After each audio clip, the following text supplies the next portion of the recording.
समुद्री चमड़े व टेक्सटाइल उत्पादों का निर्यात बढ़ाने हेतु मैं यह प्रस्ताव करती हूं कि शुल्क मुक्त आयात की सीमा बढ़ाई जाए। निर्दिष्ट इनपुट्स के लिए जिनका उपयोग समुद्री खाद्य पदार्थों के प्रसंस्करण और निर्यात में होता है, वर्तमान 1% से फर्दर पिछले सालों के निर्यात कारोबार के FOB मूल्य का 74 से 3% तक निर्दिष्ट इनपुट्स के शुल्क मुक्त आयात की भी अनुमति देने का प्रस्ताव है, जो वर्तमान में चमड़े या सिंथेटिक फुटवियर के निर्यात के लिए उपलब्ध है। जूते के ऊपरी हिस्से के निर्यात को भी मैं अंतिम उत्पाद के निर्यात की समय सीमा को मौजूदा 6 महीने से बढ़ाकर 1 साल करने का प्रस्ताव करती हूं। चमड़े या टेक्सटाइल गारमेंट्स के निर्यातकों के लिए चमड़े या सिंथेटिक फुटवियर और अन्य चमड़े के उत्पाद, ऊर्जा परिवर्तन और सुरक्षा में बैटरी के लिथियम आयन सेल बनाने में इस्तेमाल होने वाले कैपिटल गुड्स को दी गई बुनियादी सीमा शुल्क छूट को आगे बढ़ाने का प्रस्ताव करती हूं। बैटरी ऊर्जा भंडारण प्रणालियों के लिए लिथियम आयन सेल पर भी मैं आयात पर मूल सीमा शुल्क से छूट देने का प्रस्ताव करती हूं। सोडियम एंटीमोनेट सौर ग्लास के मैन्युफैक्चरिंग में इस्तेमाल के लिए स्पष्ट शक्ति मैं परमाणु ऊर्जा परियोजनाओं के लिए आवश्यक वस्तुओं के आयात पर मौजूदा मूल सीमा शुल्क छूट को बढ़ाने का प्रस्ताव करती हूं। महत्वपूर्ण खनिजों के प्रसंस्करण के लिए आवश्यक पूंजीगत वस्तुओं के आयात पर बुनियादी सीमा शुल्क छूट देने का प्रस्ताव है।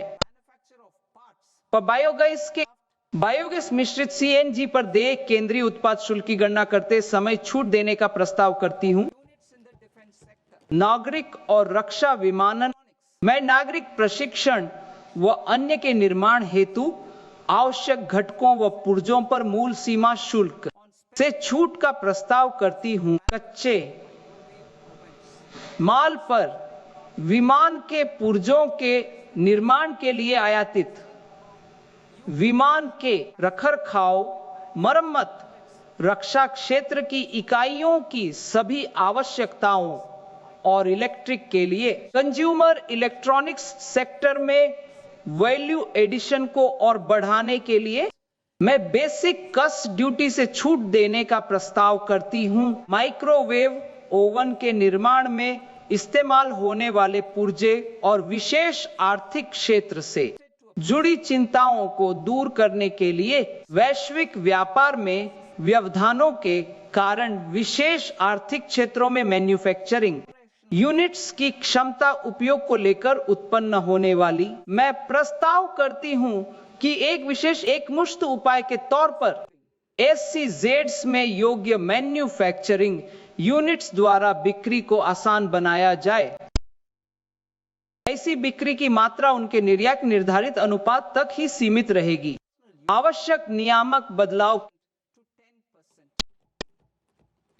जीवन यापन को आसान बना व्यक्तिगत उपयोग की वस्तुओं पर सीमा शुल्क संरचना को तर्कसंगत बनाते हुए मैं टैरिफ दरें घटाने का प्रस्ताव करती हूं। 10% तक मरीजों को राहत देने के लिए खासकर कैंसर से पीड़ित लोगों को मैं मूल सीमा शुल्क से छूट देने का प्रस्ताव करती हूं। दवाओं के लिए मैं 7 और दुर्लभ बीमारियों को जोड़ने का प्रस्ताव करती हूं। आयात शुल्क में छूट के उद्देश्य से दवा, औषधियों और विशेष चिकित्सा उद्देश्यों के लिए खाद्य पदार्थों के व्यक्तिगत आयात पर वैश्विक व्यापार में और विकसित भारत की यात्रा के लिए मैं कई उपायों का प्रस्ताव करती हूं। सीमा शुल्क प्रक्रियाओं में कम से कम दखल हो ताकि आवाजाही सुगम और तेज माल का और व्यापार को अधिक निश्चितता, विश्वास, तेज प्रक्रिया वाली प्रणालियां मैं अलग अलग अवधि के लिए शुल्क बढ़ाने का प्रस्ताव करती हूं। टियर 2 और टियर 3 AEOS के लिए 15 दिन से 30 दिन तक उपलब्ध कराने का प्रस्ताव करती हूं। पात्र मैन्युफैक्चरर आयातकों को भी यही ड्यूटी डेफरल सुविधा मिलेगी। इससे उन्हें खुद को मान्यता दिलाने के लिए प्रोत्साहन मिलेगा। समय के साथ एक पूर्ण CO 3AU के तौर पर ज्यादा निश्चितता और बेहतर बिजनेस प्लानिंग के लिए मैं एडवांस रूलिंग की वैधता अवधि बढ़ाने का प्रस्ताव करती हूं, जो कस्टम्स पर बाध्यकारी होगी। वर्तमान 3 साल से बढ़ाकर 5 साल तक पूरी सरकार के रखरखाव के दृष्टिकोण की भावना के साथ सरकारी एजेंसियों को इसका लाभ उठाने के लिए प्रोत्साहित किया जाएगा। AEO मान्यता अपने कार्गो की निकासी में वरीयता के लिए विश्वसनीय नियमित आयातकों के साथ लंबे समय से चली आ रही सप्लाई चेन को जोखिम प्रणाली में पहचाना जाएगा, ताकि सत्यापन की आवश्यकता माल की आवाजाही में लगने वाले समय को हर बार कम किया जा सकता है।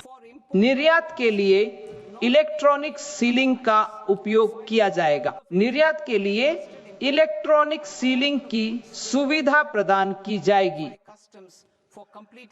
एक विश्वसनीय आयातक द्वारा बिल ऑफ एंट्री दाखिल करने पर और माल के आने पर कस्टम्स को अपने आप सूचना मिल जाएगी। उनकी क्लियरेंस की औपचारिकताएं, इससे माल तुरंत जारी हो सकेगा। कस्टम्स वेयरहाउस फ्रेमवर्क को वेयरहाउस ऑपरेटर केंद्रित प्रणाली में बदला जाएगा। स्व घोषणाओं के साथ इलेक्ट्रॉनिक ट्रैकिंग और जोखिम आधारित ऑडिट। ये सुधार मौजूदा अधिकारी निर्भर अनुमोदन प्रणाली से हटकर होंगे और लेन देन में होने वाली देरी को कम करेंगे और compliance cost, ease of doing business, cargo clearance के लिए जरूरी अप्रूवल विभिन्न सरकारी एजेंसियों से यह निर्बाध रूप से संसाधित होगा। एक ही और आपस में जुड़े डिजिटल माध्यम से वित्तीय वर्ष के अंत तक भोजन, दवाओं, उड़ान और पशु व वन्य जीवों की निकासी से जुड़ी प्रक्रियाएं। यह सिस्टम अप्रैल 2026 तक चालू हो जाएगा। उन सामानों के लिए जिन पर कोई शुल्क नहीं लगता है, किसी भी अनुपालन की आवश्यकता नहीं होगी। सीमा शुल्क द्वारा तुरंत निकासी की जाएगी। आयातक द्वारा शुल्क के भुगतान के अधीन ऑनलाइन रजिस्ट्रेशन पूरा हो गया। कस्टम्स इंटीग्रेटेड सिस्टम को 2 साल में एक एकल